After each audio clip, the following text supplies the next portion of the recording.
Renata Cabral, jornalista há 14 anos, engravidou de gêmeas em 2016. Nina foi diagnosticada com um transtorno do espectro autista em 2021 e Bel em 2023. Ela então precisou recalcular a rota da vida e foi estudar psicologia, ficando em dedicação exclusiva para as filhas. Elas tinham 3 anos quando veio a pandemia e uma delas falava bem menos que a irmã. A gente foi a alguns médicos, alguns especialistas e achavam que a irmã falava por ela. Mas na verdade não era. Ela é uma criança autista e com apraxia da fala. A irmã, ela tem D-autismo e os sinais de autismo da irmã dela são muito sutis. Ela tem o transtorno também, só que o transtorno é muito elevado. O TDAH dela também é muito elevado. É uma criança muito agitada, a outra é muito tranquila. Então elas têm... São dois mundos totalmente diferentes. Mas o autismo não é descoberto apenas na infância.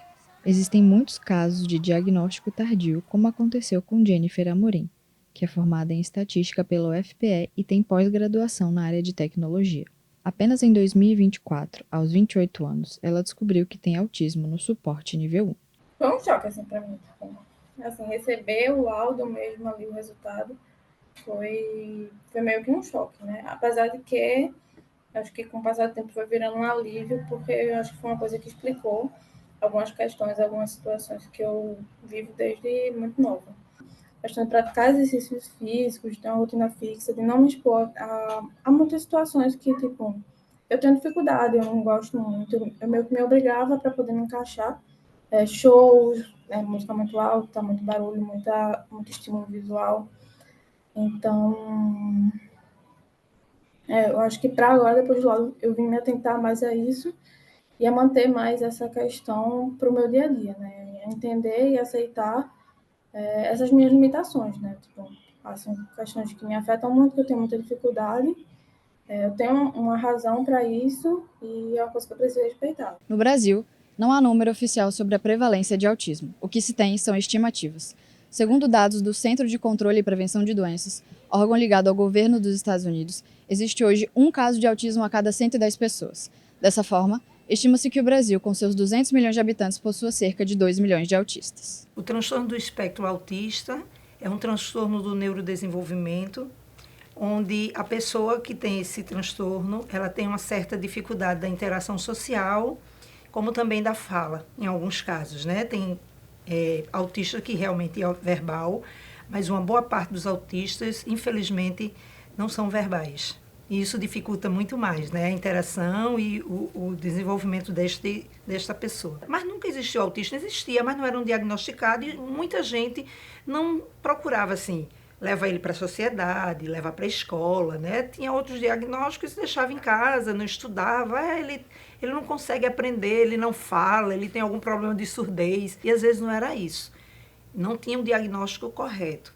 O diagnóstico de autismo é clínico, feito por um neurologista ou psiquiatra, e se baseia no Manual Diagnóstico e Estatístico de Transtornos Mentais, quinta edição, ou DSM-5, que é um manual feito pela Associação Americana de Psiquiatria para definir como é feito o diagnóstico de transtornos mentais. O autismo tem 3 níveis de suporte: leve, moderado e severo. Para trabalhar com pessoas que têm o transtorno do espectro autista, temos que ter uma equipe multidisciplinar. Então, de acordo com a quantidade de profissionais que esta pessoa vai precisar de estimulação, é que a gente determina o nível. Então, se é leve, ele precisa, digamos que, de 2 profissionais para estar dando estimulação, que seja uma fono e um psicólogo. Se ele tem um nível moderado, ele vai precisar de mais terapias, que aí pode entrar terapeuta ocupacional, a fono, psicólogo, psicomotricista. Vai depender muito dessa dificuldade. E se ele é severo, ele vai precisar de muito mais profissionais e de um tempo de atendimento maior. Uma das primeiras dúvidas da família que recebe esse diagnóstico é com relação ao direito da pessoa autista. O primeiro direito, e talvez o principal, é o direito ao laudo, mas existe um mundo de direitos que a pessoa com deficiência e os seus parentes devem estar cientes. Outro direito, como por exemplo, as terapias, direito a terapias sem o mínimo, né? A quantas terapias forem necessárias ao tratamento mínimo daquela pessoa. Na área da Previdência, a gente pode citar, por exemplo, o BPC, chamado o benefício de prestação continuada, né, oferecido pelo INSS às pessoas autistas. Na área da educação, a gente pode citar, por exemplo, o direito a um acompanhamento, né, ao professor auxiliar. Quando a criança é diagnosticada precocemente, a educação é a principal preocupação dos responsáveis. Como garantir uma educação adequada para cada tipo de criança ou jovem autista? Eu costumo pensar assim, as pessoas não são iguais, né? Se a gente for falar de uma pessoa com funcionamento típico, elas vão aprender de formas diferentes. Ninguém aprende do mesmo jeito, né? A psicopedagogia está aí para rastrear e dizer a forma como as pessoas aprendem. Tem crianças autistas que se adaptam numa escola que tem uma educação mais tradicional, né? Porque ela precisa muitas vezes daquele enquadramento, né, para modular, para regular. Já outras não, né? Outras vão para uma escola mais que tem um olhar mais socioconstrutivista e que aí vai perceber, vai poder manejar de acordo com a necessidade. Ela precisa de mais investimento aqui, ela precisa de mais investimento ali. Então, é muito relativo, né? É muito... Porque tem o transtorno, mas tem a personalidade, que são coisas diferentes. No caso das crianças, tudo vai depender das escolhas e das crenças de cada família. Porque não adianta, às vezes, eu dizer assim, olha, coloca teu filho numa escola que tem uma perspectiva socioconstrutivista, que vai ser mais lúdico, que vai ser isso. E a família é totalmente tradicional, ela não acredita nisso, ela não acredita nesses valores, né? Ela quer um outro tipo de... Ela quer aquela escola cheia de conteúdo, né? Que enfatize a quantidade. Então, assim, aí vai ser sofrimento, né? Então, é preciso ter esse casamento, né? Entre o que a criança quer, o que a família acredita, né? O que a família tem enquanto valor, né? Junto com as terapias todas. O CENET, Centro de Excelência em Educação e Terapias Integradas, que fica em Caruaru, agreste do estado, é uma referência na luta pela inclusão educacional de crianças e jovens autistas há mais de 29 anos.